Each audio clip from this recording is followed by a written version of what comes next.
Hello students, आज हम लोग यूपीएससी के लिए डेडिकेटेड क्लासेस शुरू कर रहे हैं एंशिएंट हिस्ट्री पर। और मैं आपको ये 30 से 40 इसमें मैं क्लासेस लूँगा। ये बुक फॉलो कर रहा हूँ आर.एस. शर्मा जी का। लाइन बाय लाइन इसको एक्सप्लेन करूँगा और इसके पूरे अंदर का इनर कंटेंट समझाऊँगा। और ये मैं कह सकता हूँ कि यदि आप 30 से 40 वीडियो में बने रहें तो प्राचीन भारत जो एंशिएंट हिस्ट्री है ये 100% थ्योरी कंप्लीट हो जाएगा।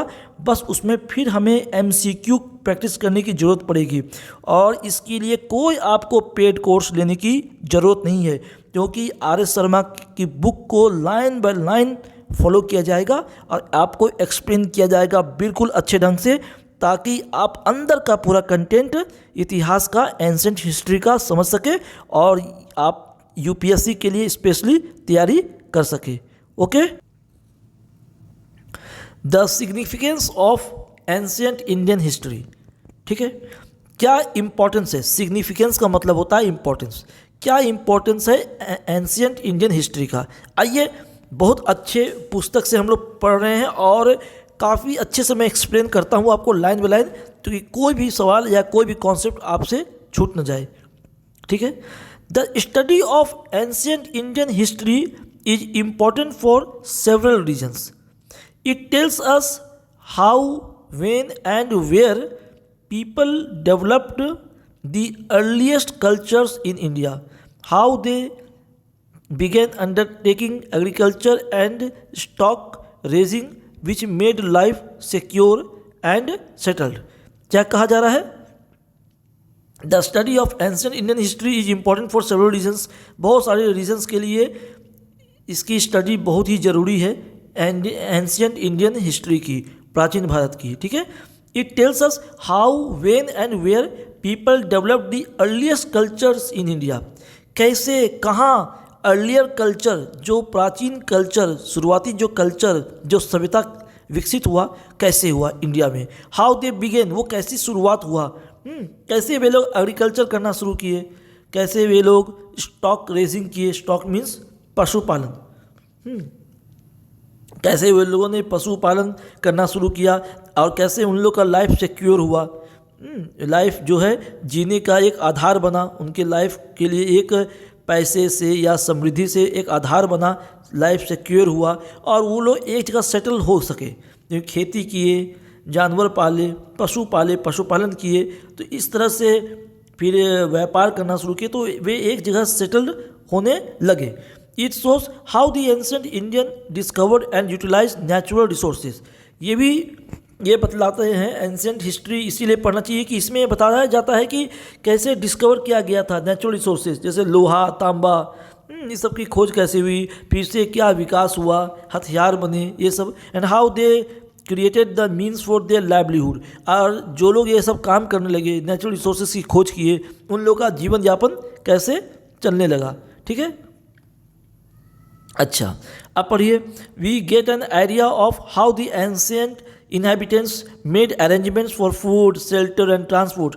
कैसे पहले के जो लोग बसे थे, इनहेबिटेंट्स थे प्राचीन भारत के समय, वे कैसे अपना अरेंजमेंट्स करते थे, फूड का, शेल्टर का, घर का, भोजन का और ट्रांसपोर्ट का, यहाँ से वहाँ सामान ले जाने का। ठीक है, and learn how they took to farming. कैसे वे लोग फार्मिंग करना शुरू किए, खेती करना शुरू किए, खेती बाड़ी करना शुरू किए, कृषि कार्य करना शुरू किए। कैसे स्पिनिंग करना शुरू किए। स्पिनिंग मतलब ये जो सूत काटते हैं ना, जो कपड़े पहनते हैं, तो उसके पहले धागे बनाए जाते थे चक्री में घुमा के, जो महात्मा गांधी जी चक्री घुमाते थे, वो प्राचीन समय का चीज़ है। तो कैसे सूत काटना शुरू किए, उस सब चीज़ की भी हमें नॉलेज मिलेगा, हमें ज्ञान मिलेगा एंशिएंट हिस्ट्री पढ़ने से। ओके, वीविंग, कैसे कपड़े की बुनाई की गई, मेटल वर्क, लोहे, तांबे, इस सब की काम कैसे होती थी। And they like how they clear forest, और कैसे वे लोग क्लियर किए फॉरेस्ट को, जंगलों की सफाई किए और बड़े बड़े शहर बनाए, सेटलमेंट तैयार किए, बड़े बड़े रहने के लिए निवास बनाए गए। कॉलोनियाँ डेवलप की गई, दे फाउंड विलेजेस, वे लोग कैसे गांव बनाए, बड़े बड़े गांव, सिटीज़ बनाए, और इवेंचुअली लार्ज किंगडम्स, और अंत में बड़े बड़े साम्राज्य की भी स्थापना हुई है प्राचीन भारत में। Ancient history, so these are the important things why one should have to study ancient Indian history. ठीक है, आइए आगे बढ़ते हैं। People are not considered civilised unless they know how to write. ये बिल्कुल सही है। आप तब तक सिविलाइज्ड नहीं कहे जा सकते जब तक आपका एक अपना लिखा ना जा सके, या लिखने के लिए आपके पास कोई लिपि ना हो। तो the different forms of writing develop हुआ इंडिया में, एंशिएंट इंडिया में, and they are all derive from the ancient scripts. और एंशिएंट प्राचीन जो स्क्रिप्ट्स थी, जो लिपि थी, ये देवनागरी लिपि, ये लिपि, तो वो सब जो है वो सब कैसे डेवलप हुई, उस सब की स्टडी में आपको इम्पोर्टेंस है इन एंशिएंट इंडियन हिस्ट्री का। This is also true of the languages that we speak today. आज जो हम लोग जिस भाषा में बात करते हैं हिंदी में, उसका रूट भी प्राचीन इतिहास से ही है, क्योंकि शुरू में जो भी भाषा बोला गया उसी का अभ्रंश रूप जो है वो आके हिंदी बना है। ठीक है, तो the languages we use have roots in ancient times. तो जो हम लोग लैंग्वेज इस्तेमाल करते हैं अभी, उसका भी जड़ जो है वो एंशिएंट हिस्ट्री में ही पाया जाता है, and have developed through the ages. और ये धीरे धीरे विकास हुआ, थोड़ा थोड़ा उसमें अपरूपता आई, थोड़ा सा उसमें अपभ्रंश रूप आया, और अंत में वो एक अलग भाषा जो आज हम लोग बोल रहे हैं बना है। मगर ये सब का रूट में एंशिएंट हिस्ट्री ही है। ओके, चलिए आगे बढ़ते हैं।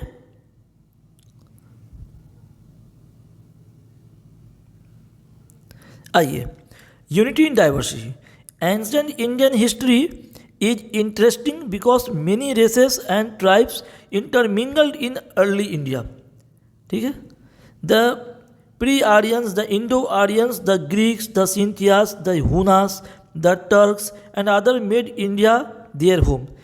कहा जा रहा है कि ancient Indian history is interesting, ये बहुत इंटरेस्टिंग है एंशिएंट इंडियन हिस्ट्री, क्योंकि many races and tribes intermingled in India.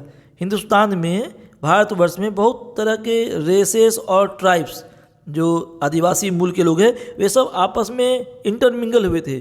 जो बाहर से लोग आए या यहाँ के जो आदिवासी परंपरा वाले लोग थे, वे सब आपस में इंटरमिंगल हुए।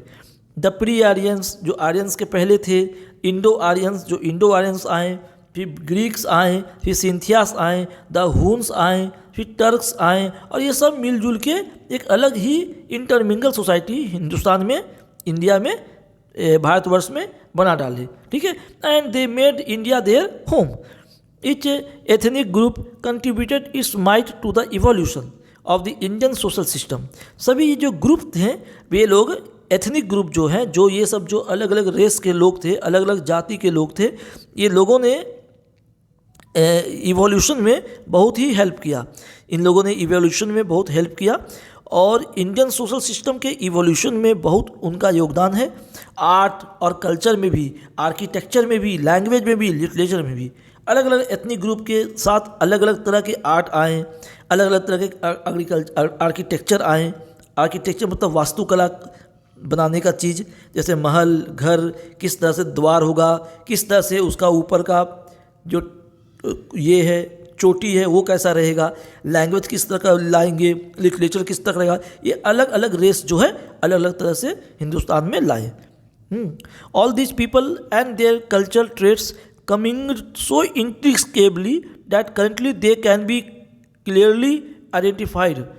ठीक है, तो अलग अलग जो रेसेस के लोग आके हिंदुस्तान में मिल गए, तो वे लोगों ने एक अलग ही बिल्कुल मिक्स होकर के एक अलग ही सोसाइटी डेवलप किया। तो हमें ये सब पढ़ना पड़ेगा, और ये सब पढ़ने में बहुत ही हमें ज्ञान मिलेगा कि किस तरह से जो अभी का सोसाइटी है वो पहले अलग अलग रेसों के द्वारा डेवलप हुआ। A remarkable feature of ancient Indian culture has been the commingling of cultural elements from north and south and from east and west। तो एक रिमार्केबल फीचर क्या है एंशिएंट इंडियन कल्चर का, मैं आपको एक्सप्लेन कर रहा हूँ। समझिए जैसा ये रिमार्केबल फीचर क्या है एंशिएंट इंडियन कल्चर का, कि अलग अलग कल्चर्स जो नॉर्थ के थे, साउथ के थे, ईस्ट के थे और वेस्ट के थे, सब आपस में आके मिले और एक कॉम्प्लेक्स होने रूप बना करके एक सिंप्लीफाइड मिक्स कल्चर डेवलप हुआ। The Aryans elements are equated with the Vedic and Puranic culture of the north and the pre Aryan with the Dravidian and Tamil culture of the south. मतलब जो आर्यन एलिमेंट्स है, कहा जाता है ये लोग वैदिक और पौराणिक कल्चर जो है वो नॉर्थ के तरफ से लेके आए, ऊपर की ओर से आए, और जो प्री आर्यंस लोग थे जैसे द्रविडियंस लोग, और ये लोग तमिल कल्चर जो साउथ के हैं उसको लेके ऊपर की ओर आए। ठीक है, तो अलग अलग कल्चर जो है आर्यंस की तरफ से और प्री आर्यंस जो द्रविड्स है उनके तरफ से अलग अलग कल्चर्स आगे बढ़ा। ठीक है, however many Munda Dravidian and other non Sanskritic terms occur in the Vedic texts ascribed to 1500 to 500 BC। कहा जा रहा है जैसे आपको छोटा नागपुर प्लेटो में मुंडा लोग रहते हैं, उनका अलग कल्चर था, द्रविडियंस का अलग कल्चर था, और भी ऐसा नॉन सांस्कृतिक टर्म्स जो है जो संस्कृत वाले नहीं, माने संस्कृत के अलावा जो कल्चर्स थे जहाँ से आए हैं, ये जो है ये जो काल है वो 1500 से 500 BC काल के बीच में डिस्क्राइब किया जाता है। They indicate ideas, institutions, products and settlements associated with peninsular and non वैदिक इंडिया। ठीक है, तो ये जो है अलग अलग आइडियाज, इंस्टीट्यूशंस और प्रोडक्ट्स और सेटलमेंट्स जो है जो नॉन वैदिक इंडिया में आया है। पेनिनसुलर मतलब नीचे वाले जो इलाके हैं, साउथ इंडिया से लेकर के नॉर्थ इंडिया का, ये अलग अलग तरह से ये लोगों ने अपना उसमें योगदान दिया है। मुंडास भी, द्रविड्स भी, और ये लोग का भी योगदान रहा है इसमें। ठीक है, similarly many Pali and Sanskrit terms signifying ideas and institutions developed in the Gangetic plain. आप जानते हैं पाली पहले बौद्ध भाषा की बोली हुआ करती थी जो मगध क्षेत्र में डेवलप हुई थी, उसकी बात हो रही है यहाँ। पाली और संस्कृत टर्म्स ये सब भी गंगा के प्लेनों के आसपास जो है डेवलप हुआ था। इस तरह के इंस्टीट्यूशंस, तो इस तरह की बोली भी वहाँ गैंगेटिक प्लेन्स के आसपास डेवलप हुई थी। ये appear in the earliest Tamil text called the Sangam literature which is रफली used for the period 300 BC to AD 600। Okay, तो ये Indian similarly many Pali and Sanskrit terms signifying ideas and institutions developed in the Gangetic Plain appear in the earlier Tamil text। जो earlier Tamil text है संगम literature कहते हैं, उसमें भी बहुत सारे शब्द पाली के, संस्कृत के, जो कि गंगा के तलहटी में जो डेवलप हुआ था गैंगेटिक प्लेन्स के आसपास, वो पाए गए हैं तमिल टेक्स्ट में जो संगम लिटरेचर है। और उनका काल बताया गया है 300 BC से 600 AD का। ठीक है, मतलब तमिल जो टेक्स्ट हैं संगम लिटरेचर, उसमें भी बहुत सारे शब्द पाली और संस्कृत के उस समय जो डेवलप हुए थे वो उसमें पाए गए हैं। मतलब समझिए वहाँ की जो ज्ञान थी वो साउथ तक गई है और आपस में एक्सचेंज हुआ है, आपस में एक दूसरे से समायोजन हुआ है ज्ञान का। The eastern region inhabited by the pre Aryan tribals made its own contribution. हाँ, ईस्टर्न रीजन जो है, जो आपको पूर्वी इलाका है, उसमें भी जो पूर्वी इलाका में जो लोग रहते थे, उस जो प्री आर्यंस ट्राइबल्स थे, उनका भी बड़ा योगदान है सांस्कृतिक कल्चर या सभ्यता जो डेवलप हुआ उसमें। People of this area spoke the Munda और कोलहरियन लैंग्वेज।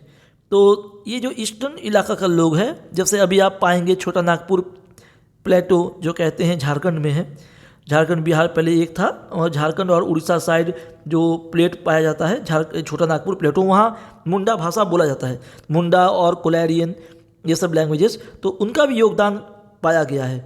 बहुत सारे सेवरल टर्म्स जो कि कॉटन, जो रुआ की खेती होती है, यूज़ ऑफ कॉटन, फिर नेविगेशन आने जाने का जो तरीका होता है, रास्ता कवर करने की जो रास्ता, नेविगेशन करने का तरीका है, उस सब के जो शब्द है वो मुंडा लैंग्वेज और कोलरियन लैंग्वेज के भी पाए गए हैं पुराने संस्कृत वाले ग्रंथ में।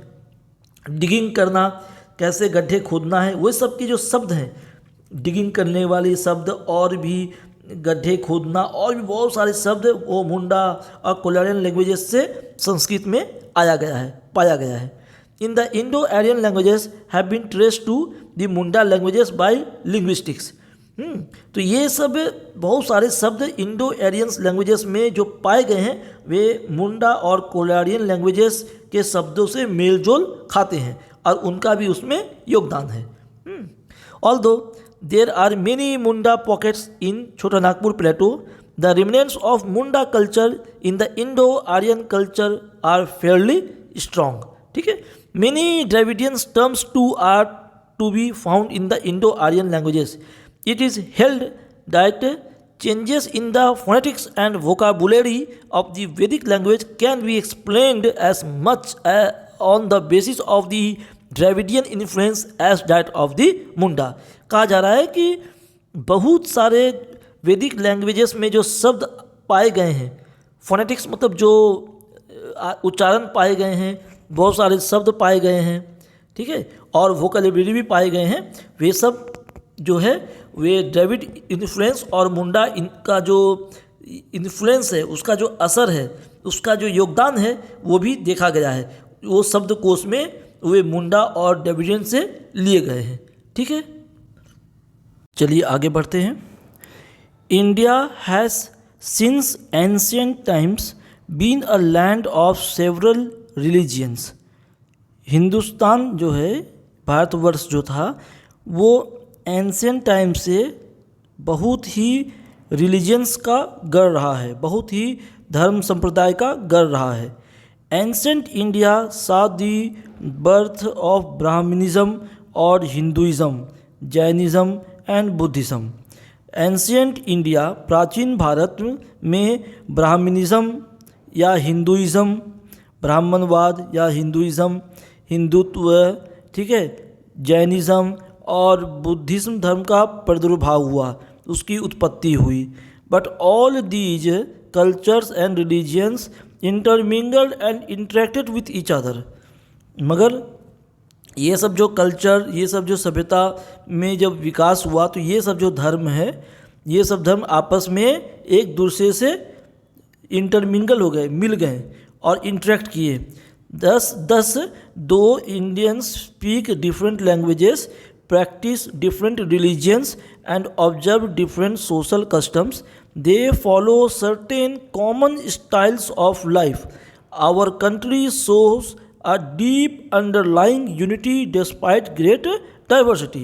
तो इस तरह से यदि भले भारतवर्ष में अनेक अनेक बोली बोली जाती हो, अनेक अनेक धर्म को लोग फॉलो करते हैं, अनुसरण करते हैं अलग अलग धर्म का, या दूसरे दूसरे तरह के सोशल रीति रिवाज है, सामाजिक रीति रिवाज है, कस्टम्स है, मगर ये जो है ये सर्टेन, ये एक यूनिटी दिखाते हैं डाइवर्सिटी में, माने एकता अनेकता में भी ये एक एकता का ये शो करते हैं, एक आईना दिखाते हैं। ठीक है, certain common styles of life भी अलग अलग है, सब कुछ अलग अलग है, बोली अलग है, धर्म अलग है और भी कस्टम्स अलग है, रीति रिवाज अलग है, मगर एक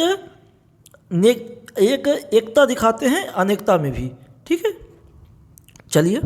the ancients strove for unity, एकता में के लिए वे लोग संघर्षरत हैं, एकता के लिए ही एंशिएंट हिस्ट्री को जाना जाता है। The Indian subcontinent was geographically well defined and its geographical unity was supplemented by cultural integration. ठीक है, तो जो कल्चरल, जो सभ्यता का जो इंटीग्रेशन हुआ, उससे भी जियोग्राफिकल यूनिटी का इम्पोर्टेंस पता चलता है। दो there existed many states, languages, cultures and communities, gradually people developed territorial identity। ठीक है, अलग अलग लैंग्वेज, कल्चर, कम्युनिटी, अलग अलग धर्म, अलग अलग बोली, सभ्यता, कल्चर, रीति रिवाज कम्युनिटी, अलग अलग लोग के जो हुए, वे लोग एक अलग टेरिटोरियल आइडेंटिटी अपना ग्रहण कर लिए, एक अलग ही मतलब भूगोलीय अपना इलाका बना लिए। एक तरह का बोली बोलने वाले लोग एक जगह रहने लगे, एक तरह के रीति रिवाज कस्टम फॉलो करने वाले लोग एक जगह डेवलप हो गए, जो दूसरी जगह से अलग रहते थे, अलग दिखते थे। द स्टेट और territorial units called janapads were named after different tribes. तो अलग अलग जगह अलग अलग जनपद की विकास हुई, जो अलग अलग रीति रिवाज अलग अलग बोली बोलने वाले लोग थे, सो अलग अलग वे लोग अलग अलग इलाका में डेवलप हुए, जिसको एक जनपद कहा गया। However the country as a whole came to be named Aryavarta after the dominant cultural community called the Aryans. पर अलग अलग जनपद तो जरूर विकास हुए जनपद का, मगर एक अलग जो आइडेंटिटी था उसमें एक यूनिटी का काम किया, एक देश कहा गया आर्यावर्त, क्योंकि ये आर्यन से लिया गया शब्द है। तो जहाँ आर्यंस लोग रहते थे तो उसको पूरे भारतवर्ष को आर्यावर्त बोला गया। मगर हाँ, ये आर्यावर्त के अंदर अलग अलग जनपदों का विकास हुआ। उसका आधार क्या बना, अलग अलग जनपद क्यों बने, अलग अलग बोली चाली, अलग अलग रीति रिवाज, अलग अलग तरह के लोगों का रहन सहन के कारण अलग अलग जनपद का विकास हुआ। Aryavarta denoted northern and central India and extended from eastern to western sea coast. ठीक है, ये आर्यावर्त जो है, जो हमें बाद में भारतवर्ष और हिंदुस्तान कहे गए, इसका जो एरिया था वो क्षेत्र north and central India and extended from east to western sea coast. तो पूरब से पश्चिम और उत्तर से सेंट्रल इंडिया तक का इलाका पूरा आर्यावर्त में डेवलप हुआ। नॉर्थ से लेकर के सेंट्रल इंडिया तक, पूरे साउथ इंडिया नहीं कहिएगा, सेंट्रल इंडिया तक आर्यावर्त जो है उसकी एरिया याद रखिए। आर्यावर्त का जो क्षेत्र है वो नॉर्दर्न इंडिया से लेकर सेंट्रल इंडिया तक फैला। हाँ, एंड एक्सटेंडेड फ्रॉम पूर्वी जो समुद्र के किनारे हैं वो पश्चिमी समुद्र के किनारे तक फैले। ये आप देखिए यहाँ पे साउदर्न जो रिमोट साउदर्न इंडिया है उसकी बात नहीं किया जा रहा है। ठीक है, इसलिए ये याद रखिएगा आर्यावर्त का कहाँ से कहाँ तक फैलाव था। जब सवाल आएगा तो याद रखिएगा नॉर्दर्न टू सेंट्रल इंडिया, ठीक है, और eastern sea coast to western sea coast, मतलब पूर्वी जो समुद्र तट है वहाँ से लेकर पश्चिमी समुद्र तट तक, और उत्तर से लेकर के मध्य हिंदुस्तान तक, मध्य भारत तक एरिया आर्यावर्त में आता था। The other name by which India was better known was Bharatvarsh और the land of Bharat. Bharatvarsh भी कहा गया है बहुत जगह हिंदुस्तान के लिए।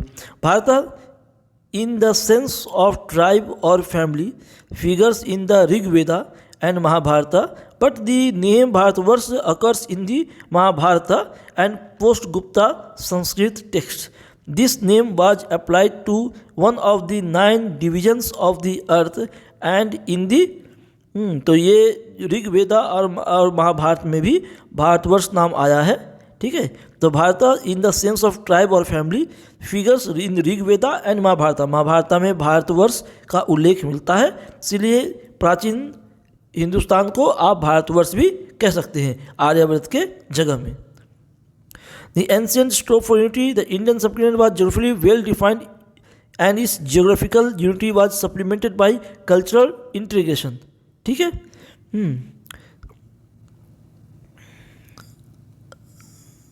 आइए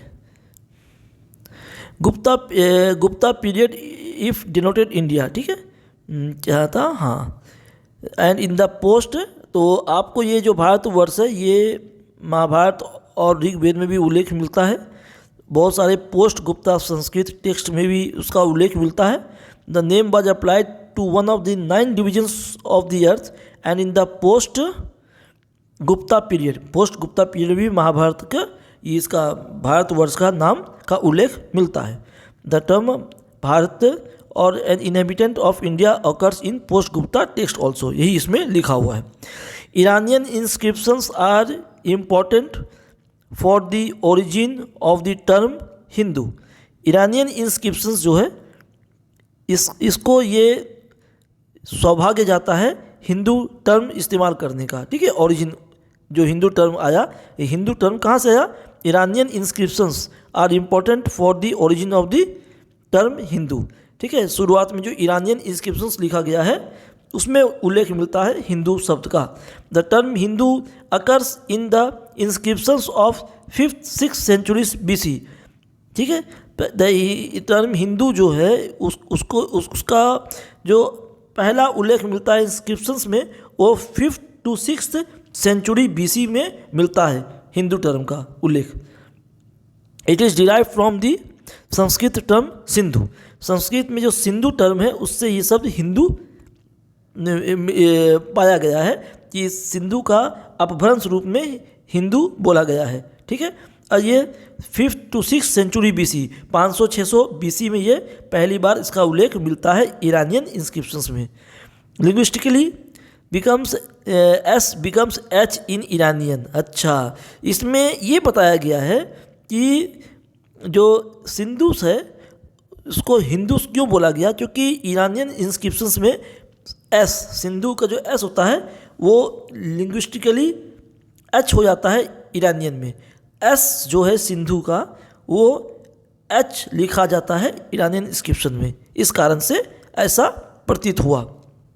the Iranian inscriptions first mention Hindu as a district on the Indus, ठीक है। Therefore in the earliest stage the term Hindu means a territorial unit. It neither indicates a religion nor a community. ये बहुत ही गौर करने वाली बात है कि ईरानियन इंस्क्रिप्शंस में जो हिंदू टर्म आया था वो एक डिस्ट्रिक्ट की तरह, एक क्षेत्र की तरह आया था जो इंडस में एक क्षेत्र था। इससे कोई धर्म से लेना देना नहीं था। Therefore in the earlier stage, शुरुआती स्टेज में टर्म हिंदू से कोई धर्म का इंडिकेशन नहीं मिलता था, कोई धर्म का इशारा नहीं मिलता था, ना कोई खास लोगों का समूह के बारे में कहा गया था। ये तो बस एक क्षेत्र के बारे में बताया था कि हिंदू एक क्षेत्र की तरह शुरुआत में कहा गया है, इसको हिंदू शब्द का इस्तेमाल हुआ था। Our ancient poets, philosophers and writers viewed the country as an integral unit, ठीक है। हमारे जो एंशियंट पोएट्स थे, प्राचीन जो कवि थे, फिलोसोफर हुआ करते थे और जो लेखक हुआ करते थे, वे कंट्री को एक इंटीग्रल यूनिट समझते थे, एक कंप्लीट अपने आप में अलग अलग जनपद से मिला के जैसे एक देश बनता है वैसे एक इंटीग्रल यूनिट मानते थे। They spoke of the land stretching from the Himalayas to the sea as the proper domain of a single universal monarch.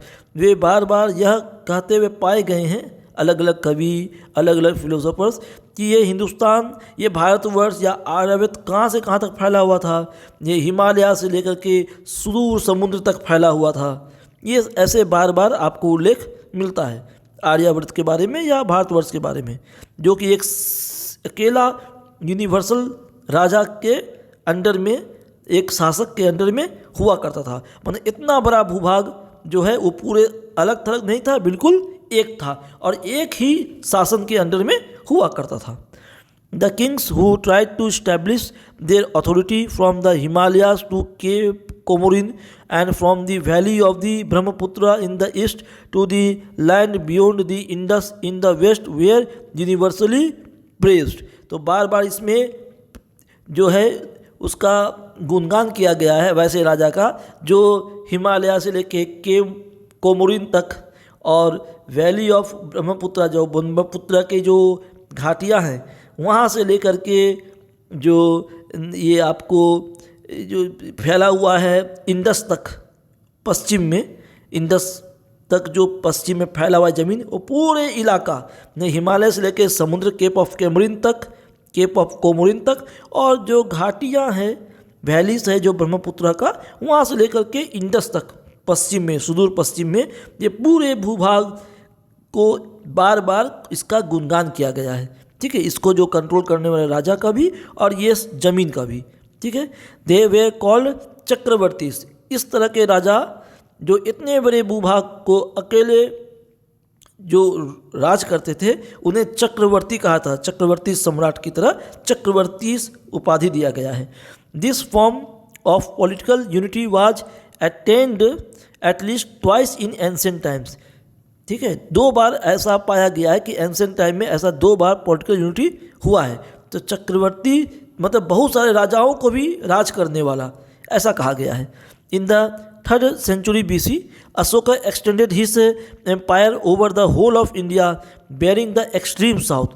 खाली सुदूरवर्ती साउथ मतलब दक्षिण, जो सुदूर दक्षिण है उसको छोड़ के अशोक, जो महान राजा अशोक चक्रवर्ती सम्राट कहते हैं, उनका इलाका कहता है कि पूरा हिमालय से लेकर के सेंट्रल इंडिया तक, फिर आपको इधर जो पूर्वी समुद्र तट है वहाँ से लेकर के पश्चिम के समुद्र तट और इंडस तक जो राज करते थे, तो वो सम्राट जो है अशोक उनके तत्वाधान में था, उनके अंतर्गत था, और वो केवल सुदूर दक्षिण छोड़ के पूरे इलाका के अकेला चक्रवर्ती राजा थे। His inscriptions are scattered across a major part of the Indo-Pakistan subcontinent and even in Afghanistan. Afghanistan तक पाया गया है अशोक सम्राट का इंस्क्रिप्शंस, जो उसके लिखित संदेश थे अफगानिस्तान तक पाए गए हैं। Again in the 4th century AD, Samudragupta carried his victorious arms from the Ganga to the borders of the Tamil land। In the 7th century, the Chalukya king Pulkesin defeated Harshvardhana, who was called the Lord of the whole of North India। ठीक है, तो पाया गया है क्या कि इसके बाद समुद्रगुप्त, अशोक सम्राट के बाद समुद्रगुप्त जो है वो भी अपनी जीत को गंगा से लेकर के तमिल लैंड तक चले गए, लिखा गया है तमिल के इलाका तक, मतलब सुदूर दक्षिण तक चले गए। इन द 7th century, 7वीं सेंचुरी में AD में पाया गया है कि चालुक्य राजा जो है, जो चालुक्य राजा जो पुलकेशिन है, उसने हर्षवर्धन को हराया था। जो कौन हर्षवर्धन को? जो नॉर्थ इंडिया, मतलब जो आपको उत्तर भारत का जो राजा कहा जाता था हर्षवर्धन, उसको हराया था राजा पुलकेशिन, जो चालुक्य के राजा थे। ये लिखा हुआ है। Despite the lack of political unity, political formations all over India assumed more or less a single form। तो ये पाया गया कि पॉलिटिकल यूनिटी तो नहीं था, मगर political formations all over India में पाया गया। मतलब अलग अलग पॉलिटिकल राजा लोग अलग अलग राज्य को जरूर राज करते थे, मगर एक बड़ा राजा, वो सब राजा, छोटे छोटे राजा, उसकी जो पॉलिटिकल विशेष है उसका पालन करती थी। मगर मतलब बहुत सारे राजाओं का एक बड़ा राजा हुआ करता था, जो पूरे क्षेत्र में एक कंट्रोल रखता था और सभी राजा उसके अंतर्गत आते थे। द आइडिया दैट इंडिया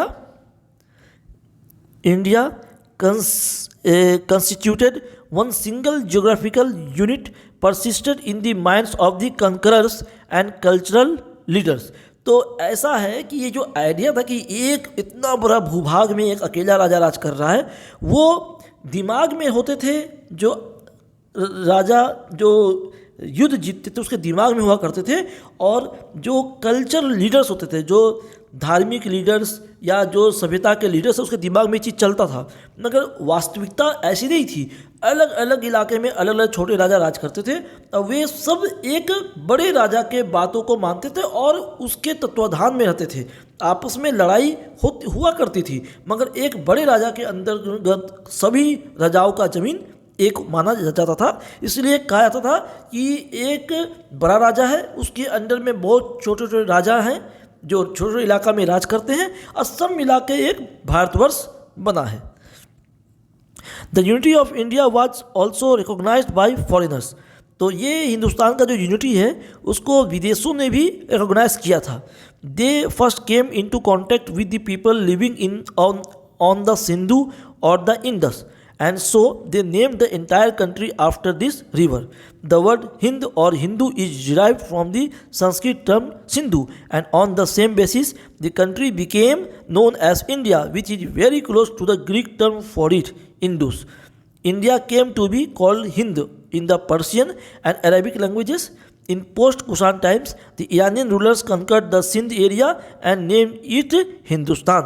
तो अब आपको समझ में आया होगा कि हिंदू शब्द कहाँ से आया। यह सिंधु के एस जो है वो ईरान में, इरानियन स्क्रिप्चर में सिंधु के जो एस है उसको एच पढ़ा जाता है, उससे हिंदू आ गया। और ये जो ग्रीक टर्म होते हैं वो इंदू, हिंदू को इंदू बोलते हैं, इंदू, तो वो इंडिया जो है उससे मिलता जुलता जो ग्रीक शब्द जो है इंडिया, उससे भी ये हिंदू आया है, ठीक है। And on the same basis the country became known as India, which is very close to the Greek term for it, ठीक है। तो India came to be called Hind by the Persian and Arabic languages. Arabic और Persian languages में India को हिंद कहा जाने लगा। और पोस्ट कुषाण टाइम में कुछ ईरानियन रूलर्स जो है वो लोग जीत लिए थे सिंध को और उसका नाम हिंदुस्तान रखा था, ठीक है। चलिए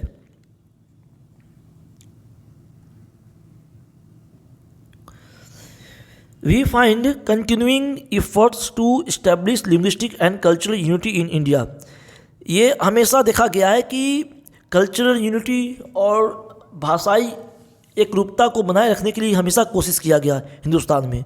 इन दी 3rd century BC, तीसरे सेंचुरी BC में Prakrit served as the lingua franca across the major part of India. Prakrit भाषा जो है वो पूरे बड़े हिंदुस्तान के एरिया में, भारतवर्ष के एरिया में वे बोली जाती थी 3rd century के आसपास BC में, ठीक है। Ashoka inscriptions were inscribed in Prakrit language mainly in Brahmi script. तो अशोका के जो इंस्क्रिप्शंस थे, अशोका के जो लेख लिखे गए हैं, पाए गए हैं बहुत जगह, पत्थर में हर जगह जो पाए जाते हैं, वे अधिकतर प्राकृत भाषा में है। और कौन स्क्रिप्ट में है? वे ब्राह्मी स्क्रिप्ट में लिखे गए हैं, लिखे पाए गए थे। तो कभी क्वेश्चन आ जाए कि अशोका के इंस्क्रिप्शंस, अशोका के जो लेख जो खुदे हुए थे पत्थरों में, वे किस लैंग्वेज में थे? तो लैंग्वेज नाम लिखिएगा प्राकृत लैंग्वेज। और कौन स्क्रिप्ट या कौन लिपि फॉलो किया गया है? तो कहना है ब्राह्मी लिपि, ठीक है। ये तीसरे BC सेंचुरी में थे, 300 BC में, AD में नहीं, BC में। तो बहुत हमेशा कोशिश किया गया कि हिंदुस्तान में, ये भारतवर्ष में, कि कल्चरल यूनिटी और भाषाई एक रूपता बनाए रखा जाए, ठीक है। इसमें सभी राजाओं का भी योगदान रहा है। प्राचीन इतिहास में एंशिएंट हिस्ट्री के जो राजाएं थे वे लोग हमेशा इस चीज़ को बनाए रखने के लिए बड़े बड़े भूभाग में अपना शासन बनाए रखें। Later Sanskrit acquired the same position and served as the state language in the remotest part of India. इसी तरह से संस्कृत जो है वो भी अपना पोजीशन बनाए रखा और सुदूरवर्ती भारतवर्ष में उसकी लैंग्वेजेस की महत्वता बनी रही। This process was conspicuous during the Gupta period in the 4th century। चौथी सेंचुरी में भी, 4th century तक, 4th century तक गुप्ता पीरियड में यह चीज़ बना रहा। संस्कृत का भी इम्पोर्टेंस रहा और प्राकृत भाषाओं का भी योगदान और उसका महत्व बना रहा। Although India witnessed the rise of numerous small states during the post Gupta period, the official documents were written in Sanskrit. तो बहुत सारे छोटे छोटे राज्य डेवलप हुए पोस्ट गुप्ता काल में, मगर ऑफिशियल डॉक्यूमेंट जो सरकारी कागजात थे, जो सरकारी काम काज होते थे, वे संस्कृत में हुए हैं, ऐसा रिकॉर्ड में पाया जाता है। चलिए आगे बढ़ते हैं।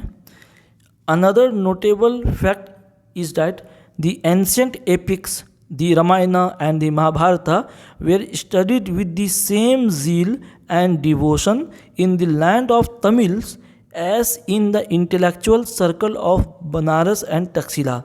कहा जा रहा है कि ये जो रामायण और महाभारत है वो जितना डिवोशन से तमिल्स में पढ़ाया जा रहा था, तमिल लैंड में और तमिल भाषा में, उतना ही विस्तार से और उतना ही सार गर्भित, उतना ही कंटेंट के साथ बनारस और तक्षशिला में पढ़ाया जा रहा था।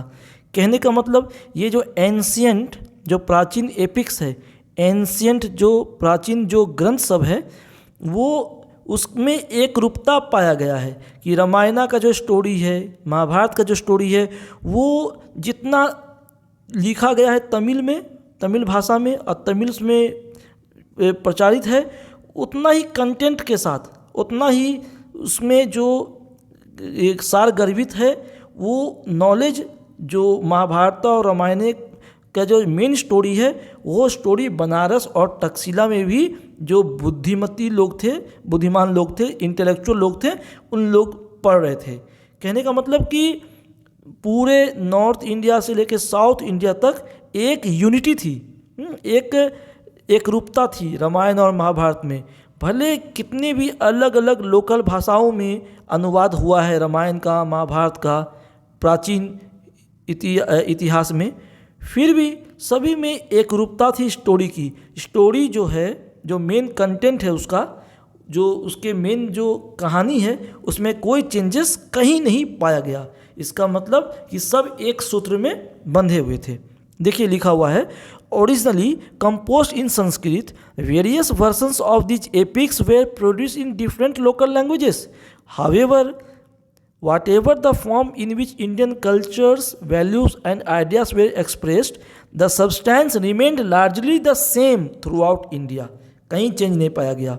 ये दिखाता है कि एक रूपता पूरे, मतलब कल्चरल एक रूपता, कल्चरल यूनिटी पूरे देश में प्राचीन इतिहास के समय थी। Indian history is especially worth of our attention because of a peculiar type of social system which developed in India. मतलब कह रहा है कि जो वर्ण सिस्टम, जो कास्ट सिस्टम, जो जाति का जो सिस्टम जो पाया गया था प्राचीन इतिहास में, वो स्पेशल अटेंशन देने योग्य है, क्योंकि ये नॉर्थ इंडिया में डेवलप हुआ और पूरे देश में फैल गया, साउथ इंडिया तक चला गया। In north India the varna system developed which eventually spread throughout the country and influence even the Christian and the Muslims. कह रहे हैं कि कुछ लोग जो कन्वर्ट हो गए थे इस्लाम में, वो भी वही काम करते थे जो उसका ओरिजिनल कास्ट जब हिंदू में थे वो काम करते थे। जैसे कोई जुलाहा है, मतलब कोई कपड़े बुनने का काम करता था, बुनकर समुदाय का, वो भले मुस्लिम बन गया हो मगर वो काम कर रहा था वो बुनकर का ही, जो उसका जाति था जब वो हिंदू था। तो ये कहा जा रहा है। ठीक है, चलिए। The relevance of the past to the present. अब देखिए, the study of India's past assumes special significance in the context of the problem in context of the problems we currently face. Some people clamor from the restoration of ancient cultures and civilization, and a substantial number are sentimentally swayed by what they consider to be the past glories of India.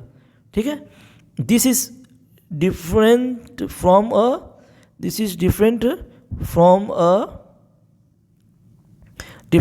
a concern for the preservation of ancient heritage in art and architecture.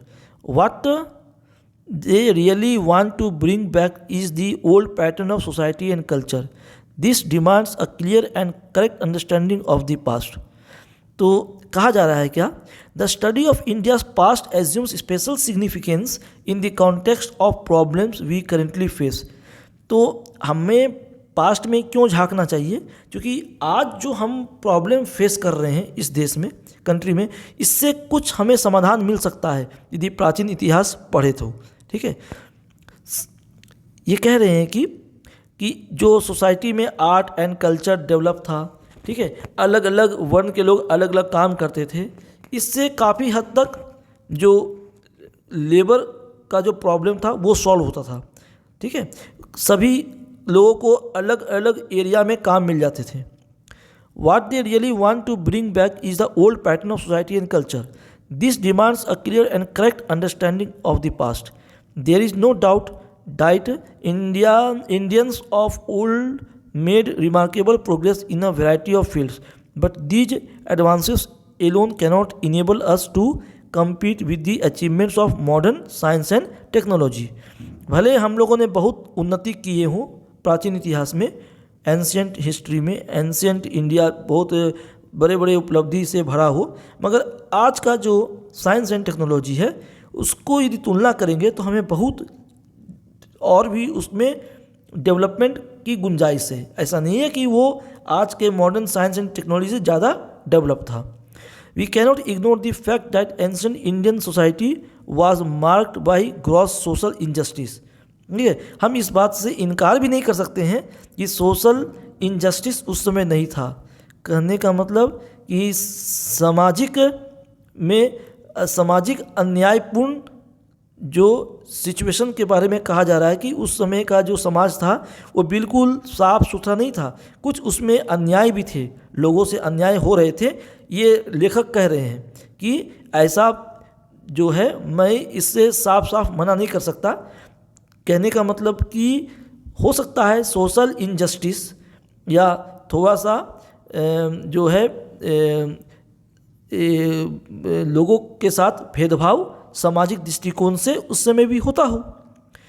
The lower orders particularly the Shudras and untouchables were encumbered with disabilities which are shocking to the modern mind।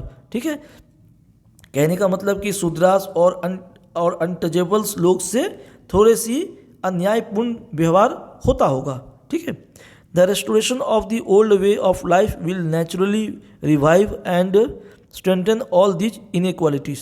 ठीक है, the success of the ancient in surmounting the difficulties present by nature and human factors can build our hope and confidence in the future, but any attempt to bring back the past will mean a perpetuation of the social inequality that afflicted India। लेखक कह रहे हैं कि यदि हम ये सोचें कि प्राचीन समय ही अच्छा था और उसी को दोबारा रिवाइव किया जाए, उसी को दोबारा उसका पुनर्जन्म कराया जाए, फिर से उसी समय में हम लोग लौट आएँ, तो ये थोड़ा अन्याय होगा, क्योंकि इससे अनेक रूपता अनेकता बढ़ेगी, इनइक्वालिटी बढ़ेगी। इससे बराबर की मान्यता जो है बराबरता नहीं दिया जाएगा। इनइक्वालिटी जो लोगों में जो भेदभाव था उसकी ही बढ़ोतरी होगी, क्योंकि कुछ न कुछ तो सामाजिक दृष्टिकोण से अलग अलग वर्ण में भेदभाव तो होगा ही। ये जो लेखक है उनका मत है। All this makes it essential for us to understand what the past means. We have many survivals of ancient medieval and late time persisting in the present. The old norms, values, social customs and ritualistic practices are so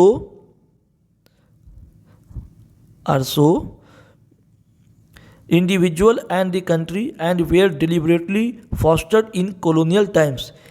यहाँ पे लेखक कह रहे हैं कि ऐसा है कि हम तो कुछ ट्रेडिशंस को फॉलो करते हुए आ ही रहे हैं, कुछ रीति रिवाज तो फॉलो हो ही रहे हैं पुराने ज़माने से।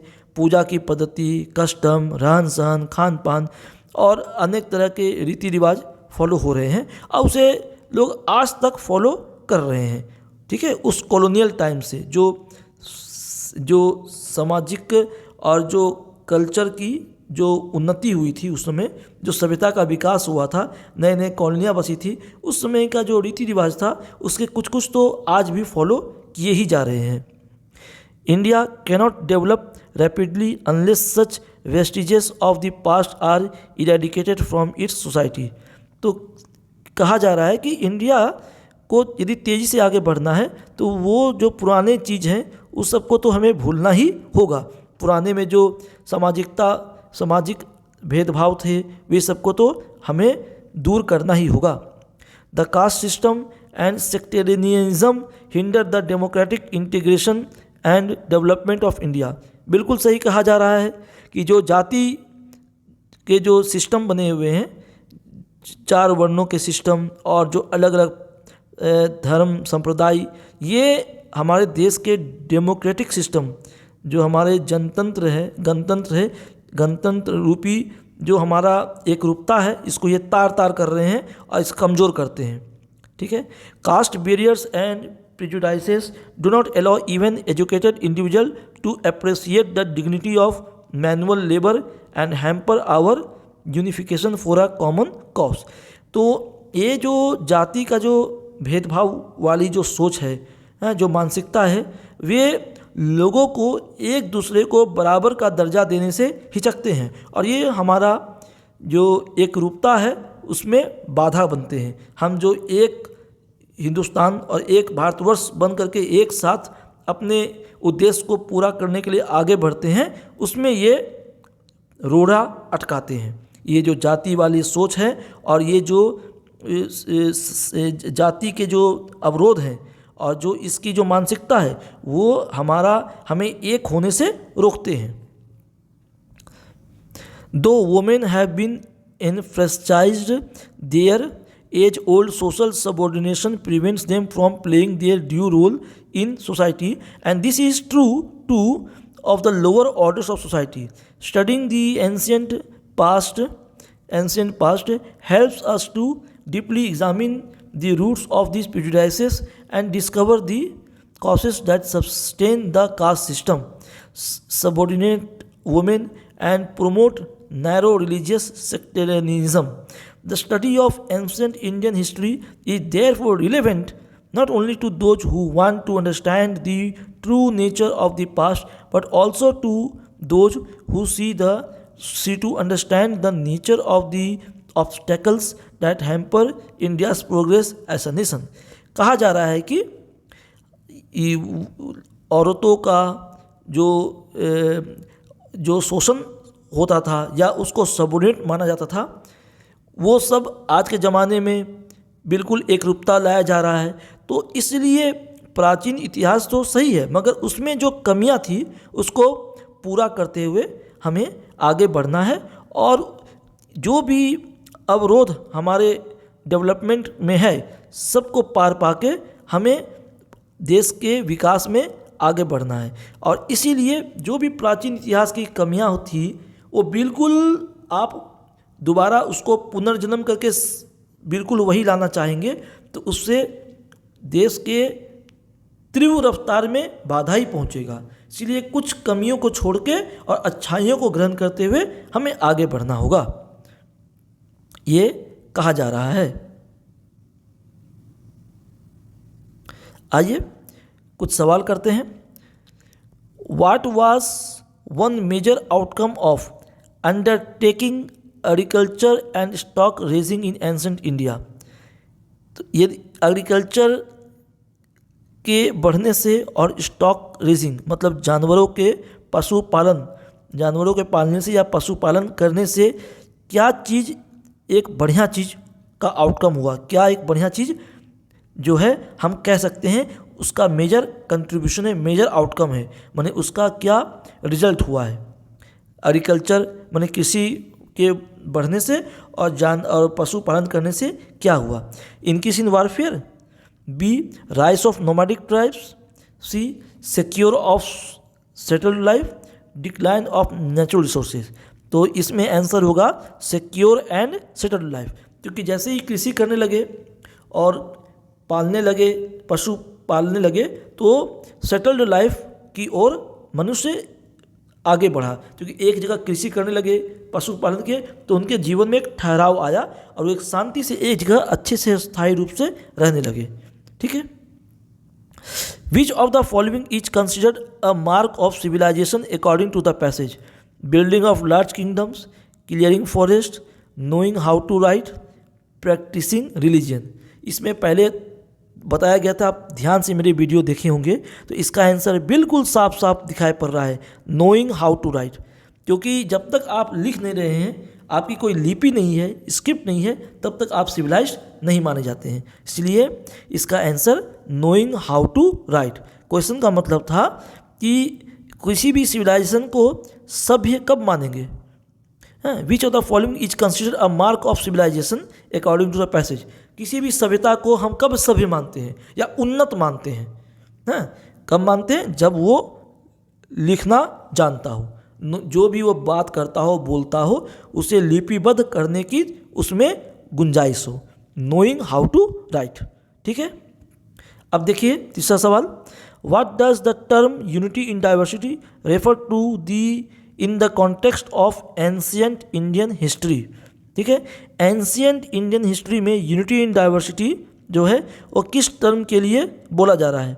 Uniform language across India, common religious practices, cultural integration despite ethnic differences, political unity under one ruler. नहीं, यूनिटी इन डाइवर्सिटी जो है ये कहा जाता है cultural integration despite ethnic differences. इसका ऑप्शन सी होगा आंसर, क्योंकि क्वेश्चन क्या कह रहा है, what does the term unity in diversity कहता है। एंशिएंट इंडियन हिस्ट्री में यूनिटी इन डाइवर्सिटी का बोध किया है। जब आप विस्तार से पूरे लाइन बाय लाइन में वीडियो देखे होंगे तो ये जरूर आया था कि कल्चरल इंटीग्रेशन, जो सभ्यता एक दूसरे से जो एक रूपता में बंधी हुई है, इसके बावजूद कि उसमें अलग अलग एथनिक डिफरेंसेस है, अलग अलग रेस के लोग हैं, अलग अलग जाति संप्रदाय के लोग हैं, मगर एक गठजोड़, एक गांठ से बंधा हुआ था। कौन? सभ्यता का गांठ से, कल्चरल इंटीग्रेशन से। तो इसका आंसर होगा cultural integration despite ethnic differences. भले अलग अलग रेस के हो, अलग अलग एथनिक डिफरेंसेस हो, मगर एक सांस्कृतिक रूप से, एक सभ्यता के रूप से आपस में सब बंधे हुए हैं। यही आंसर हुआ यूनिटी इन डाइवर्सिटी का। तो एक चीज़ याद रखिए आप, इस मैं एंशिएंट हिस्ट्री में ये आर.एस. शर्मा जी का किताब है, उसको मैं लाइन बाय लाइन फॉलो कर रहा हूँ और इसको आप विस्तार से 30 से 40 वीडियो इसमें बनाऊंगा। यदि आप पूरे वीडियो मेरे फॉलो करते हैं तो ये 100% आपका कोई सवाल मिस नहीं होगा, अच्छे से अच्छा आपका ऑब्जेक्टिव सॉल्व होगा, आप पूरे कॉन्सेप्ट के साथ। कहीं कोई आपको पेड कोर्स लेने की ज़रूरत नहीं है। ओके, यदि वीडियो पसंद आए तो ज़रूर लाइक कीजिए, सब्सक्राइब कीजिए और ज़्यादा से ज़्यादा शेयर कीजिए ताकि मैं और से और वीडियो डालूं। और यदि आप कमेंट करेंगे कि मुझे और वीडियो चाहिए इस पर, यूपीएससी स्पेशली के लिए, स्पेशल यूपीएससी कोर्स के लिए और प्राचीन भारत में, मैं पूरे आपको लाइन बाय लाइन समझाऊंगा और एक्सप्लेन भी करूंगा। Okay, thank you.